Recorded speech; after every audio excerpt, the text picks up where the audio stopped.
大家好啊，欢迎回到静香的频道。这个春节过得怎么样啊？熟悉我的观众呢，可能发现我换了工作室啊。这是之前的工作室，其实就是这个绿色的窗帘呀，换成了这个白色的百叶窗。桌子呀，还是那个桌子；沙发呀，还是那个沙发。哪家的老式收音机又忘了关了呀？进入正题啊，加拿大枫叶卡的有效期呢是5年。那么5年之后，你达到什么样的条件才能保住枫叶卡呢？续期枫叶卡的步骤是什么呢？我会手把手的教你续期哦，一起往下看吧。加拿大的枫叶卡其实就和美国的绿卡是一个意思啊，但其实美国的绿卡英文不是 Green Card， 加拿大的枫叶卡的英文呢也不是 Maple Card， 就是永久居民卡。你可以一直保留枫叶卡，你也可以在达到入籍条件时选择换加拿大护照。那如果你想一直保留枫叶卡，就要注意一下我说的啦。新口申请的移民可别因为自己的疏忽而失去了续期的资格，失掉很容易得来的移民身份啊。第一点，申请枫叶卡的续期的资格是什么呢？申请人是加拿大的永久居民，申请时实际住在加拿大，申请人符合过去5年在加拿大住满至少2年的要求。这个2年呢是5年内累计的，不需要连续居住2年。5年的时间呢是从你申请续期的这一天往前推5年，住满2年。由于枫叶卡将在9个月内过期就可以续期了，对于新移民来说呢，可能是住不到5年的啊。这种情况呢就是往前推到你登陆的这天，但是不变的要求就一定是要住满2年。您没有需要执行的离境命令，您不是加拿大公民，您没有因滥用永久居民卡而被定罪。第二点，手把手告诉你申请枫叶卡续期所需要的资料，非常重要哦。我们来到加拿大移民局的官网，点 Get a Permanent Resident Card， 然后点 Apply for Renew or Replace a PR Card。 我们在这里可以看出，申请枫叶卡的续期的费用是50加币，目前续期等待时间呢是88天。我们点到第4步 How to Apply， 点击 The Application Package。 如果你是自己在申请续期枫叶卡呢，那么就看这4点就行了。在这里呢，首先你要把这个 checklist 下载下来，然后一项项的去准备。建议你呢准备个文件袋，你准备好一份资料呢就放进去。那么申请资料都有什么呢？第一项就是 Application for PR Card IMM 5444表格。这个表格呢是需要你填写你的个人信息， UCI 号码呢就是你枫叶卡上的号码。前半部分主要是填写你个人的情况，比如姓名啊、生日啊、住址啊这些。最重要的部分呢其实就是第19项到第21项。第19项呢是让你填写你过去5年内在加拿大和其他国家的居住地址和每个地址居住的时间。第20项呢是让你填写你的工作和所受教育的信息和时间。第21项是需要你填写过去5年内你离开加拿大的历史记录。时间段呢就是填从你登陆的那天到你申请的这天。你要注意啊，这3项看似是分开填写的，但其实仔细的品一品，你会发现但凡申请人有任何的作假，这3项很可能会填写的不一致，因为这3项密切相关。就比如第19项，你在加拿大以外的国家居住地址的时间点肯定要和第21项你离开加拿大的时间点相符合。填这几项的时候呢，你可能需要额外用一张白纸来继续填写，因为过去5年的工作、出国记录、申请表上这么几行肯定是不够的。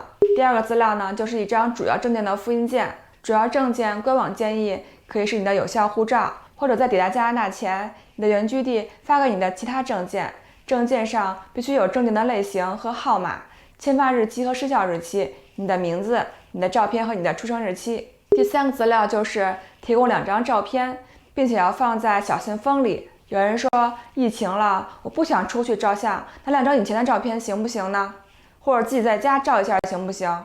都不行啊。这照片呢必须是在商业照相馆拍的，而且其中一张照片的背面呢必须写上你的名字和出生日期。照相馆呢还需要在同一张照片上给你写上或者盖上照相馆的名字、地址以及拍照日期。另外一张照片呢背面是需要空白的，这张空白照片呢是移民局用来做你的枫叶卡的。第4点啊是特别容易忘的，就是你的付款收据。申请费是50加币，在移民局的官网上付费。这是移民局官网啊，选第一个 option， 点 Answer questions to get fees， 选第二项，选倒数第二项，选第一项。申请1张卡呢就填1， 2张卡就填2。这是你登录你的账户就可以付款了。Visa 和 Mastercard、American Express 邮年配都可以。付款后，移民局会把 receipt 发到你的邮箱，要及时打印，放入你的资料袋。第5项比较容易忘记，就是你的这个 checklist 也要放在资料里，并且都要打上对勾才行。第3点，没有在加拿大住满2年，却还能符合枫叶卡续期的条件，这点也是涉及到申请表上的第22项。第一个条件就是，如果您是陪同一位加拿大公民的家庭成员共同生活，就是说先生是拿枫叶卡的，太太是加拿大籍，那么先生呢，如果陪太太在中国居住了1年，这1年也是可以算在居住时间之内的。先生在加拿大住1年就可以了，移民局呢也是会考虑你是符合条件的，毕竟加拿大呢是很注重家庭的。如果太太呢是加拿大籍，必须要去其他国家居住，那要因为先生呢要做这个移民监，你必须要求他住在加拿大，那俩人就得分居了，不是吗？这个加拿大可是不情愿看到的啊，所以这点呢其实也是很人性化了。第二个条件呢，如果您在加拿大以外的地方从事加拿大业务或者公共服务，就是说加拿大的公司呢派你在其他国家工作，这个也是可以的。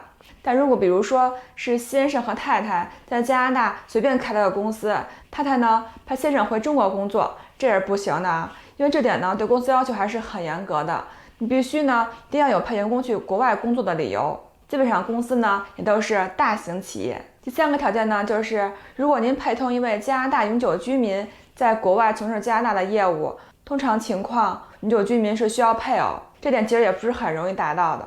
准备好以上资料呢，你就可以寄到这2个地址啦。如果你打算寄平信呢，就用左边这个地址。但由于资料很重要，我建议你还是用快递，就是有 tracking number 的邮寄方式，这样你就能知道你的资料是不是寄到了呀。寄快递呢，就用右边这个地址。